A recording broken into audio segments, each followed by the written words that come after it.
দিন ধরেই ভারী বৃষ্টিপাত চলছে উত্তরাঞ্চলে, বিশেষ করে কুড়িগ্রাম জেলায়।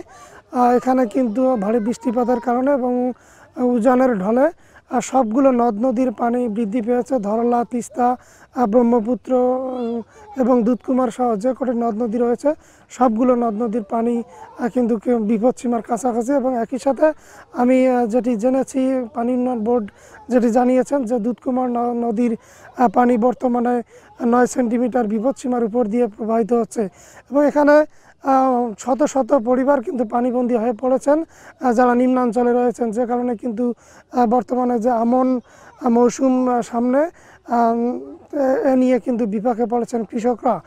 এবং যে গবাদি পশু রয়েছে, গবাদি পশু নিয়েও এখানকার খামারিরা অনেকটা বিপদে রয়েছেন এবং অনেক শঙ্কায় রয়েছেন। এবং এখানকার আমি যে জায়গাটিতে রয়েছে এখানে কিন্তু রাস্তার উপর দিয়ে পানি প্রবাহিত হচ্ছে, যে কারণে কিন্তু এখানকার মানুষ অনেকটাই শঙ্কার মধ্যে রয়েছেন। তো এই ছিল আজকে কুড়িগ্রাম থেকে পানি বৃদ্ধির সর্বশেষ পরিস্থিতি।